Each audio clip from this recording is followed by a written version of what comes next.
시간 주시는 하나님의 말씀은 창세기 4장 말씀입니다. 창세기 4장 1절로부터 6절까지 말씀을 함께 봅니다.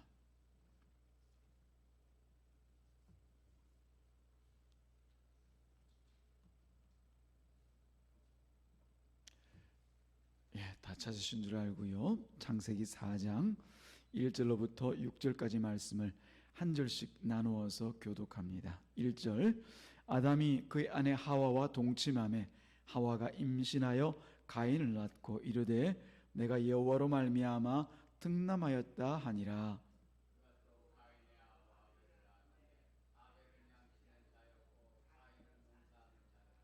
세월이 지난 후에 가인은 땅의 소산으로 제물을 삼아 여호와께 드렸고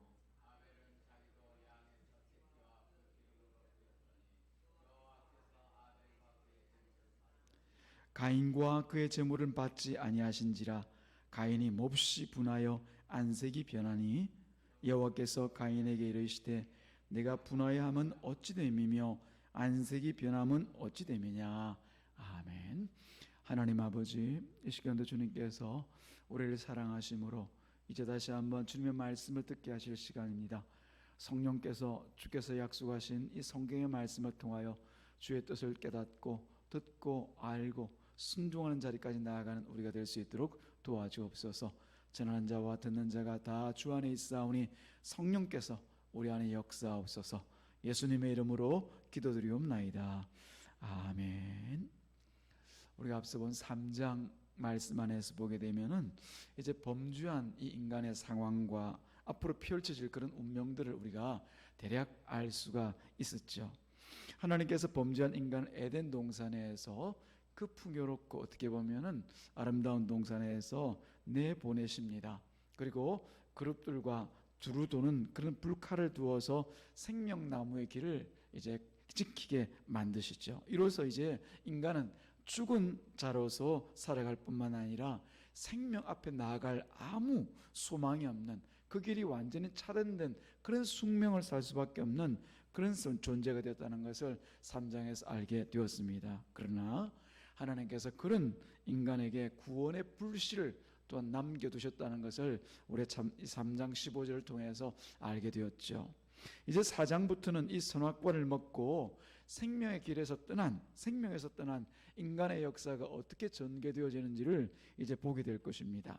그리고 그 역사 속에서 하나님께서 어떻게 자신의 그 약속들을, 우리를 구원하시고자 하시고 창조하실 때 주셨던 그 약속들을 어떻게 이루어 가시는지를 또 보게 하실 것입니다. 이것이 물론 우리 인간의 입장에서 보자면은 그런 구원의 역사를 경험하고 보아 나아가게 되는 그런 과정이죠. 우리가 구속의 역사라고 하지 않습니까? 본문의 가인과 아벨에 대해서도 구원을 이루어 가시는 그런 하나님의 역사를 우리가 보게 될 것입니다. 오늘 본문에 보니까 아담과 하와가 동침하여서 이제 가인이라는 아들을 낳습니다. 가인이라고 하는 이 이름은 하나님께서 주셔서 얻은 아들이다, 그런 뜻입니다. 내가 여호와로 말미암아 아들을 낳았다, 이런 뜻인 것이죠. 아마 아담과 하와가 기쁨으로 외치며 이 가인을 볼 때, 물론 산통을 겪었던 이 하와는 정말 생전 처음 경험하는 그런 아픔들 속에서 아이를 낳게 하였지만은 아마 기쁨으로 그 이름을 가인이다, 가인이다, 아마 그렇게 외쳤을 거예요. 여호와 하나님으로 말미암아 내게 주신 아들이다, 아들이다, 그런 뜻인 것이죠. 그렇게 기뻐했던 이유가 무엇 때문이겠습니까? 바로 창세기 3장 15절의 말씀을 기억하고 있었기 때문에 그랬던 것이죠. 하나님께서 여자의 후손을 통해서 뱀의 후손의 머리를 칠 것이라는 약속, 이 약속을 통해서 아마 우리의 신분의 변화가 있을 것이다, 그 이야기를 듣고 이제 마음 가운데 새기고 우리에게는 이제 아무 소망이 없어도 하나님의 그 약속만 우리의 진정한 소망이 될 것이다, 아마 그런 정도는 알고 있을 것일 거 아니겠습니까? 그러다 보니까 아이를 낳았어요. 그러니까 이 아이를 보니까 아들이에요. 이 아이가 바로 여자의 후손이구나, 내가 낳은, 또 하와가 낳은 이 여자의 후손이구나. 그래서 이 여자의 후손이 이 뱀의 후손을 쳐서 우리를 구원할 것 아닌가라고 하는 그런 생각을 가지고서 아마 이 둘이 가인 부르면서 아마 기뻐했던 것으로 우리가 생각해 볼 수가 있습니다. 그러나 이 아담과 하와는 하나님께서 말씀하신 그 여자의 후손이라고 하는 그 말의 의미를 정확하게 모르고 있었다는 것을 알 수가 있죠. 여자의 후손은 남자와 상관없이 오직 여자만으로 태어나는 그런 후손을 얘기하고 있습니다. 지금 이 가인은 어떤 후손입니까? 남자의 후손이죠. 남자인 이 아담을 통해서 얻게 되어진 그런 후손, 즉 남자의 후손입니다. 이것을 알지 못하는 아담과 하와가 가인에게 희망을 두고서 그래서 여호와로 말미암아 내가 득남하였다, 아들을 얻었다, 이 아들을 통해서 이제 우리의 기쁨이 회복되리라, 우리의 처지와 상황이 다시 회복되리라, 아마 그런 소망을 품었던 것 같아요. 그런데 곧이어서 이 두 아담과 하와가 이제 낙심하고 낭망하게 되는 일들이 있죠. 살다 보니까 그런 일들이 일어나지 않는단 말입니다. 계속해서 땅을 파야 되고 땀이 흘러야 되고 마치 가시덤불과 같은 그 땅에서 스스로가 고통을 당하지 않으면 먹고 사는 일이 힘든 그런 환경들을 만나가게 되다 보니까 그 가운데 나왔던 둘째 아들이라고 볼 수가 있겠죠. 그 둘째 아들인 이 누구입니까? 둘째 아들은 아벨을 낳았을 때는 그 이름을 뭐라고 얘기합니까? 아벨이라고 얘기하죠. 아벨은 이름의 뜻이 뭐 성경에는 나와 있지 않지만은 한숨 혹은 허무하다라고 얘기할 때 한숨, 탄식, 허무, 호흡 이런 뜻이 되어지거든요. 아마 이 아담과 하와가 처음 생각했던 그 기간 동안에 이제 아들을 낳았으니까 일이 다 되었을 것이야. 자기가 생각하는 때이죠. 자기가 생각하는 그 일들이죠. 그런데 두고 보니까 어떻습니까? 계속해서 고생들 하면서 그런 날이 오질 않는 거죠. 그러면서 둘째 아들을 낳으면서는 야, 이 모든 것이 다 허무하구나, 허무해. 그렇게 생각하고 기대하고 바라도 그 일이 일어나지 않는구나. 에덴 동산에 쫓겨나 살면서 그 많은 고생을 경험하면서 탄식하였던 때를 생각할 수가 있는 거죠. 그래서 아벨을 낳고는 그 고생과 탄식 속에서 허무하다, 고생이다, 한숨밖에 안 나오는구나, 그렇게 외치는 것이 바로 이 아벨이라는 이름의 뜻입니다. 아들을 낳았지만은 이제 허무하다라고 말할 수밖에 없는 인간의 삶이 이제 시시각각 이제 진행되어 가고 있는 것이죠. 처음에 소망 가운데 가인을 낳았지만은 그 일이 결코 남자의 아들을 통하여서는 이루어질 일이 아닌 것이죠. 아무리 꿈을 꾸고 자기가 생각하고 자기 생각으로 그때가 이쯤은 되겠지, 이만큼 고생하면 되겠지라고 하지만 그때가 오지 않는 거지요. 누구의 때? 하나님의 때가 되어야 되는 것입니다. 때가 차야만 되는 것이지요. 그러고 나서 낳은 아들을 아벨이다, 허무하다, 그렇게 소리치고 있는 거죠.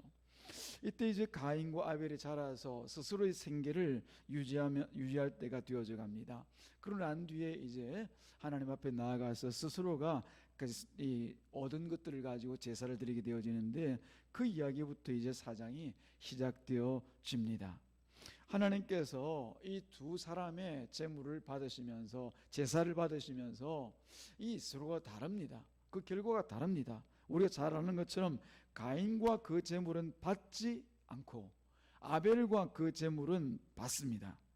그것을 어떻게 알았을까요? 뭐 성경에 자세히 나와 있지 않으니까 어떻게 하나님께서 그 받은 것을 표시하셨는가 우리가 뭐 자세히 알 수는 없지만 우리는 충분히 상상할 수 있습니다. 아마 하나님의 복이 두 형제 사이에 따로따로 나타난 것을 알 수가 있는 거죠.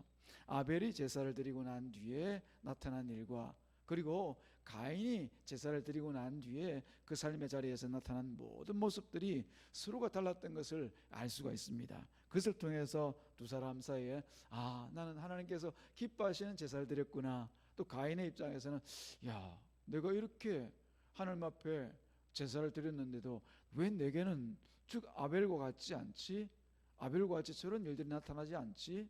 제가 복받는 모습대로 나는 왜 복을 못 받지? 아마 그런 마음들 때문에 언짢고 복잡한 심경이 있었다는 것을 그 뒤에 나타나 있는 말씀들 통해서 우리가 알 수가 있는 것이죠.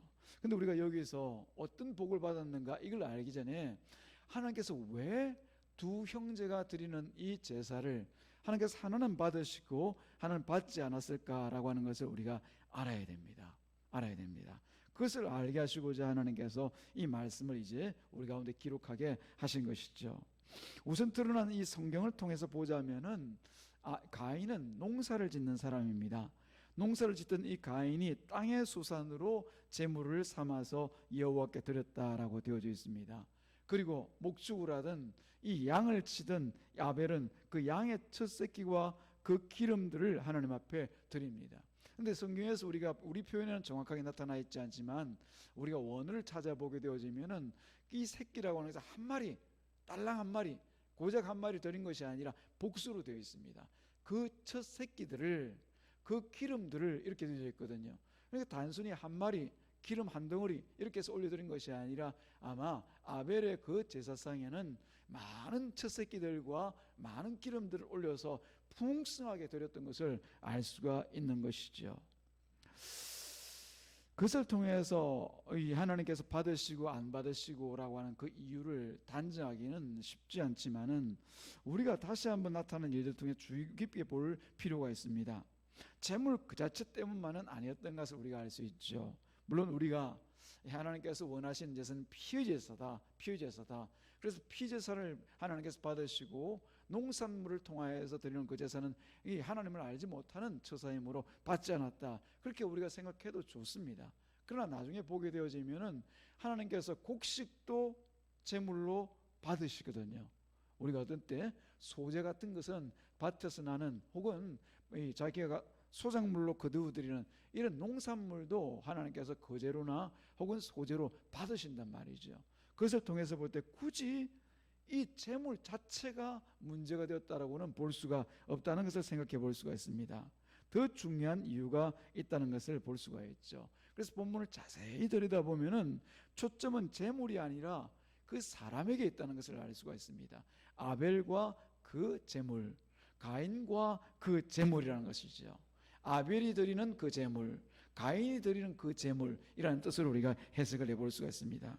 4절에서 보는 바와 같이 여호와께서는 아벨과 그의 제물은 받으셨다고 하고, 다시 말씀드리면 여호와께서 아벨을 기뻐하셨으므로 그 제물도 함께 받으셨다라고 하는 겁니다. 예.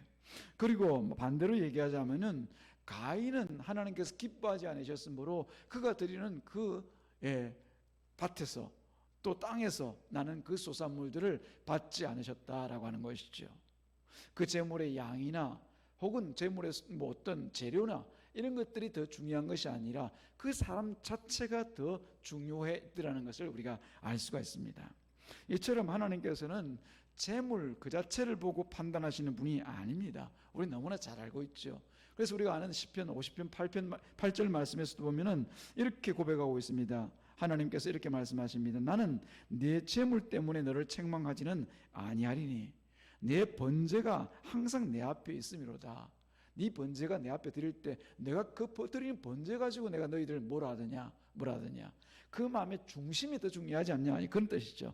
그래서 뒤에 보면은 13절에도 똑같은 표현으로 내가 수소의 고기를 먹겠으며 양의 피를 내가 마시겠느냐, 너희들이 그걸 갖다 낸다고 해서 그걸 가지고 내가 판단할 그런 하나님이냐라고 하는 것이죠. 수수를 바친다고 해서 하나님께서 그 고기를 먹으시는 것도 아니고 염소의 피를 하나님께서 후루룩 맛있게 그렇게 잡수시는 것도 아니지 않습니까? 그 재물에 문제가 있는 것이 아니라 그럼 뭡니까? 드리는 그 사람의 중심, 그 마음에 있는 것이죠. 우리가 하나님 앞에 드리고 살아가는 이 모든 예배나 삶도 사실은 우리가 무엇을 드리고 어떻게 살아가느냐, 우리가 흔히 보면은 우리가 생각할 때는 판단할 수가 있지 않습니까? 뭐 저 사람이 헌신을 얼마를 한다, 저 사람이 또 뭐 어떻게 하나님 앞에 나와서 충성을 한다, 우리가 계량적으로 수량적으로 따져서 비교를 할 수 있고 더 낫다 더 못하다 판단할 수 있지만 사실 그것은 하나님 앞에 중요하지가 않더라는 것입니다. 그가 어떤 무엇을 한다 하더라도 하나님 보실 때는 그 사람이 뭘 보신다고요? 마음 중심을 보신다라고 하는 거죠. 그 마음의 중심이 어디에 있느냐는 겁니다. 그런데 그 마음이라는 것도요, 우리가 생각하고 판단하는 그 마음이 아닙니다. 우리가 마음이라고 뭡니까? 내 마음 다 알면서 왜 그래? 하나님 제 마음 아시잖아요. 이러면 우리가 하는 마음이 통과인 줄 알지만 하나님께서 보시는 마음이 따로 있다니까요. 그 마음을 보시고 하나님께서 판단을 하시는 거예요. 오늘 그 마음을 같이 한번 얘기해 보자는 겁니다. 미가서 6장 8절 말씀에 보면은 여러분이 잘 아시는 말씀인데요. 사람아, 주께서 선한 것이 무엇임을 내게 보이셨나니 여호와께서 내게 구하시는 것은 오직 구하시는 것은 이것은 구하는 마음은 이런 뜻입니다. 오직 정의를 행하며 인자를 사랑하며 겸손하게 내 하나님과 함께 행하는 것이 아니냐, 그렇게 말씀을 하시거든요. 여기서 하나님께서 진정 우리에게 구하시는 것이 무엇인지를 알 수가 있습니다. 하나님께서 선하게 여기시고 주께서 기뻐하시는 것이 무엇인지 다 보여주셨는데 그게 뭐냐? 미가라고 하는 이 선지자가 말하기로는 오직 정의를 행하고 인자를 사랑하며 겸손하게 내 하나님과 함께 행하는, 그게 바로 하나님께서 기뻐하시는 마음이야, 기뻐하시는 거야, 선하게 여기는 거야, 그렇게 말씀을 하고 있단 말입니다. 신자가 진정 하나님께 가지고 나아갈 마음은 정의와 그리고 인자와 겸손과 하나님과 함께 행하는 마음입니다. 이게 좀 굉장히 어렵게 여겨질 수 있는데 한마디로 제가 한번 요약을 해보면은 바로 우리를 향하신 하나님의 마음입니다. 우리를 향하신 하나님의 마음이 정의로우시고 또 인자하시고 또 사랑이 많으시고 겸손하셔서 우리 가운데 함께 하시기를 원하시는 하나님의 마음이신 것이죠. 이 하나님의 마음을 알고 나아가는 것이 결국은 하나님께서 기뻐하시는 일입니다. 선하게 여기시는 것이죠. 그래서 우리가 마음을 아신다, 마음을 보신다라고 할 때 그 내 마음이 아니라 바로 하나님의 마음을 그대로 가지고 하나님 앞에 나아가는 거예요. 예수를 믿으면 예수를 믿는 그 믿음을 그대로 가지고 하나님 앞에 나아가는 것을 하나님께서 기뻐하신단 말입니다. 사실 신자에게 있어서 모든 것이, 우리의 생명까지도 사실은 하나님으로부터 나온 것 아닙니까? 그래서 내 것이라고는 아무것도 없습니다. 결국 하나님의 것을 하나님께 가지고 나와서 비록 드린다 하더라도 내가 가진 것을 드리는 것이 아니라 하나님의 것을 그냥 하나님께서 필요하실 때 내어 드리는 것이죠. 그렇죠? 그러므로 하나님께는 그것을 바치는 마음의 중심이 중요한 것입니다. 뭘 드리면서 생색을 내고 그 뭘 드리면서 내가 한 것과 같이 막 그냥 자기 자랑을 하고 또 내가 할 것처럼 그렇게 생각하고 마음을 내어드리는 것, 이건 하나님께서 결코 기뻐하실 수 있는 게 아니죠. 만약 정말 우리가 능력이 있어서, 누구보다 하나님보다 능력이 있어서 하나님께서 주시는 것보다 더 뛰어난 것을 내가 만들어가지고 하나님께 내어드린다고 하면 하나님, 이건 네가 만들었어, 기뻐하시겠지만 결국 하나님께 다 주신 것들을 바치면서 내가 생색낸다고 하면 그것처럼 꼴불견이 어디 있습니까? 하나님께서 보실 때 그것처럼 참 보기 싫은 일이 어디 있겠습니까? 그래서 하나님께서는 하나님께 주신 것을 가지고서 내어드릴 때 그 마음의 중심을 다 보고 계시더란 겁니다. 가인의 마음도 보시고 아벨의 마음도 보시면서 결국 그 결과를 서로 다르게 만들어 주시는 것이죠. 그래서 어떻게 보면은 아벨에 드릴 때는 어떤 중심을 가지고 드렸겠습니까? 내가 기른 것입니다. 내가 추수한 것입니다. 내가 드리는 것이오니 하나님 받으셔서 하나님 충분히 잡수시고 드십시오, 이런 마음으로 내가 중심이 되어서 드리는 그런 예배였다는 것을 알 수가 있는 거죠. 그런데 이 아벨을 보게 되어지면은 그 중요한 근거가 뭐냐면 첫 새끼라고 하는 데 있습니다. 그것도 첫 새끼 드리라고 아까 말씀드렸죠. 그것은 곧 처음이라고 하는 것은 뒤에 나타나는 그 모든 것들을 다 포함하고 있는 것 아니겠습니까? 그죠? 그래서 우리가 첫 열매 이런 표현을 씁니다. 그것은 곧 그 뒤에 나타난 모든 것들도 다 포함한 것이라는 얘기죠. 그래서 그 모든 것을 포함해서 다 하나님께 내어드리면서 하나님, 제 모든 것이 하나님의 것입니다. 이것을 주셔서 내가 내어드릴 때 오직 내 마음의 중심은 하나님께 감사하는 마음밖에 없습니다. 그 마음의 중심을 가지고 하나님 앞에 나아가 예배를, 제사를 드린 것이죠. 그래서 하나님께서는 그 재물을 보고 많다 적다, 좋다 나쁘다를 판단하신 것이 아니라 그 마음을 보니까 가인의 마음과 누구의 마음이, 아벨의 마음이 다른 거예요. 가인은 내가 했으니 내 것을 드립니다. 아벨은 하나님 주신 것이오니 하나님께서 주시는 그 모든 것들이 주님의 것입니다, 받으소서. 그 마음 중심이 달라있기 때문에 받으시고 받지 않으신 차이가 났던 것이죠. 이처럼 사람의 마음이라고 하는 것은 항상 표현되고 드러나게 되어 있습니다. 창세기부터 벌써 우리에게 그것을 알게 하시지 않습니까? 하나님께 제사를 드린 자에게 그 마음이 어디에 표현되어 있다고요? 그 제물에 다 표현되어 있다는 거죠. 제물을 단순히 예배 드릴 때 바친 그 무엇이라고 생각하지 마시고요, 우리 삶의 모든 행동과 마음의 동기들을 생각하시면 됩니다. 우리가 하나님을 믿고 살아갈 때 누구를 만나고 또 어떤 일을 하고 또 교회에서 우리가 만나서 어떤 일들을 얘기하고 또 서로 나누고 하는 그 과정 가운데서 결국 우리가 주님의 사람이라고 하면 주님의 이름을 걸고 할 것 아닙니까? 주님의 이름을 말하면서 할 것 아닙니까? 주님의 영광이다 이렇게 얘기하면서 할 것 아닙니까? 그때 그 모든 일에 판단이 하나님께 있을 때 하나님께서 보시는 것은 우리 말과 행동에 있는 것이 아니라 우리 마음 중심에 있다는 것을 늘 기억하고 살아야 될 줄로 믿습니다. 그에 따라 하나님께서 받으시고 받지 않은 것이 확연하게 차이가 나는 것이지요. 하나님께 드리는 그 모든 것들이 우리 마음 가운데 표현되어 나타나고 있다는 것을 아셔야 됩니다. 비록 사람은 모를지라도, 비록 저와 여러분 사이에서 마음은 잘 알지 못할지라도, 우린 스스로를 속이고 남을 속일 수 있지만 또 남들 속은 채로 그냥 그렇게 살기도 하지만 하나님은 속일 수가 없는 분인 것을 우리가 너무나 잘 알잖아요. 그래서 우리가 하나님 앞에서는 내 삶의 중심이 어디 있는지를 늘 살피고 말하고 행동하고 또 교회 안에서 교우들인지 세상에 나가서 우리 모든 세상 사람들과의 만남 가운데서도 내 마음의 중심을 살피면서 살아가야 되는 것이죠. 아벨은 아까 말씀드린 것 같이 양과 그 첫 새끼들을 그 기름과 함께 바칩니다. 이 모든 것이 주님의 것입니다. 그렇게 고백하며 바칩니다. 모든 것을 그렇게 고백하며 바칠 때 하나님께서 받으시는 것은, 야, 저 아벨이 내 은혜를 아는 사람이로다. 나에 대한 뭐가 있다는 겁니까? 믿음이 있다. 그렇게 판단하실 수밖에 없죠. 우리 믿음이라고 하는 것도요, 그냥 소리치면서 믿습니다 이게 믿음이 아니고 말과 행동과 우리 삶의 중심에서 드러나게 되어 있어요. 마음의 고백에서 이미 드러나 있단 말입니다. 모든 것이 하나님의 은혜입니다.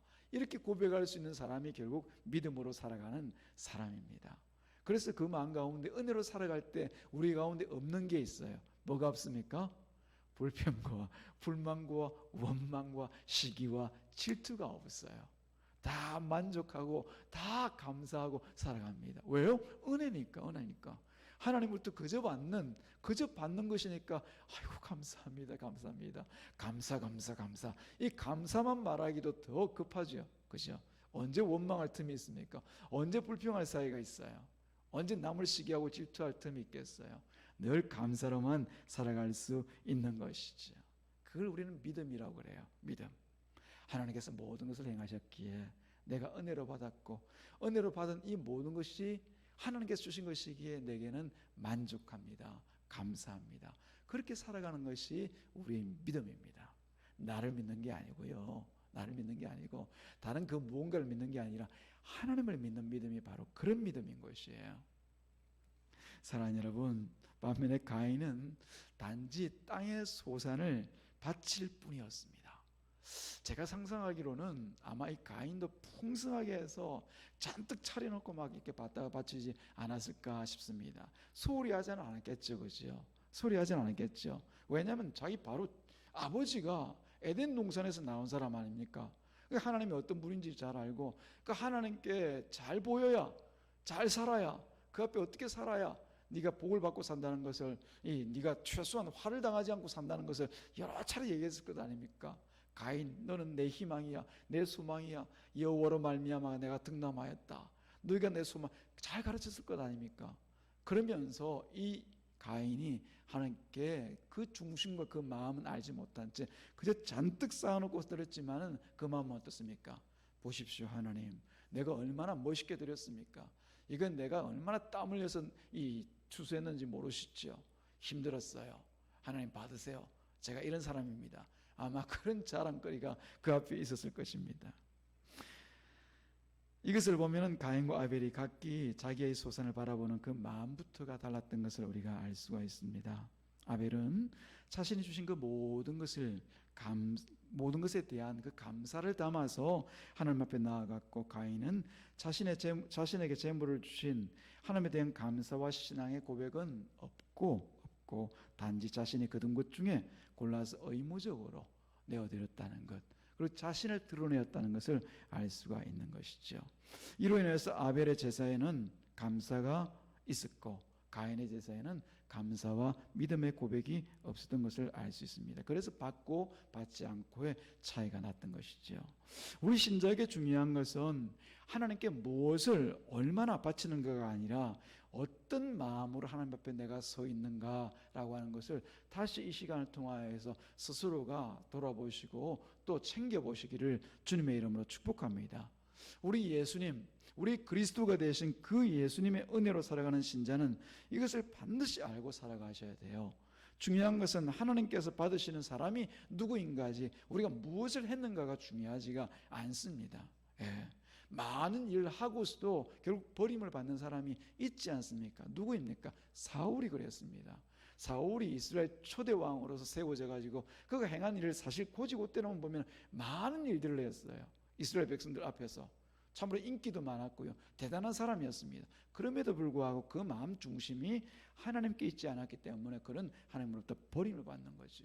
다윗도 어땠습니까? 다윗도 우리가 따지자면 위대한 일도 많이 했다고 볼 수 있지만은 그러나 그 마음의 중심이 하나님께 있었음으로 해서 많은 죄와 허물이 있었음에도 불구하고 그 마음 중심을 보시고 하나님께서 뭐라고 말씀하세요? 저는 내 마음에 합한 자다, 내 마음에 합한 자다, 내 마음을 흡족하게 하는 자다, 그런 칭을 받는단 말입니다. 이게 우리가 굉장히 중요한, 신자로서 살아갈 때 굉장히 중요한 포인트라는 사실을 아셔야 됩니다. 우린 자꾸 하나님 앞에 뭘 잘할까, 뭘 해볼까, 어떻게 해볼까, 이런 것만 생각하지 내가 누구인가를 자꾸 생각하지를 않아요. 하나님 보시는 것이 따로 있는데요, 내 중심이 어디 있는지를 하나님 자꾸 살펴보시는데 우리는 내 중심은 살피지 않고 자꾸만 밖에 있는 것만 보고 있어요. 밖에 있는 것만. 오늘 본문 말씀을 통하여서 다시 한번 스스로를 돌아보시기를 주님의 이름으로 축복합니다. 이에 대한 증거가 신약 말씀에 우리가 잘 아는 히브리서 11장 4절 말씀에 표현되어 있습니다. 이렇게 표현되어 있습니다. 믿음으로 아벨은 가인보다 더 나은 제사를 하나님께 드림으로 의로운 자라 하시는 증거를 얻었으니, 믿음으로, 그렇죠? 아벨이 뭘로 드렸다고요? 믿음으로. 아까 말씀드린 것처럼 정의와 하나님 앞에 드릴 그 공의, 정의와 하나님의 주신 자비와 긍휼과 하나님과 동행하고자 하는 겸손한 마음과 그 마음 중심으로 하나님의 마음으로 하나님 앞에 나가 내어드린 그걸 믿음이라고 표현하고 있어요. 하나님의 그 예물에 대하여 정언하심이라, 그가 죽었으나 그 믿음으로 지금도 말하느니라, 그렇게 고백하고 있거든요. 결국 믿음이었다는 거예요. 믿음 어디에 있습니까? 우리 마음 중심에 있는 거죠. 그죠? 이 중심에서 표현되어져서 나오는 거죠. 아벨의 제물이 가인보다 나았던 것은 바로 믿음 때문이었습니다. 믿음, 그 마음 중심 때문이었습니다. 믿음이 있다라고 하는 것은 결국 하나님의 은혜와 그 사랑을 안다는 뜻이죠. 그리고 아벨이 하나님의 은혜와 사랑을 아는 자로서 감사의 마음을 담아서 드렸던 그 모든 것이 하나님 앞에 볼 때 선한 것이었죠. 그가 드린 제물 때문이 아니라 그 자신 때문에, 그 마음 때문에 하나님께서 받으시고 연락하셨던 것을 알 수가 있습니다. 사랑하는 여러분, 오늘 이 창세기 말씀을 통하여서는 다시 한번 우리 마음 중심을 돌아보는 시간이 있었기를 주님의 이름으로 축복합니다.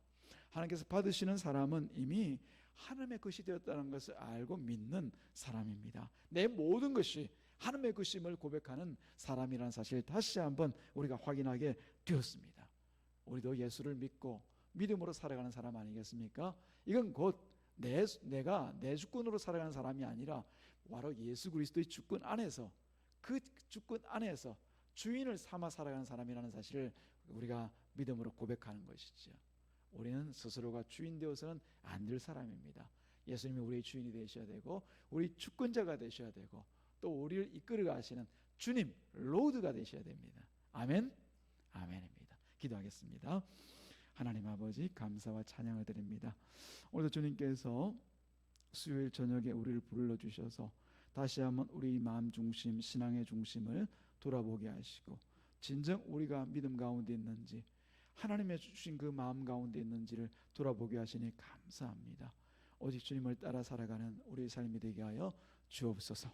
예수님의 이름으로 기도드리옵나이다. 아멘.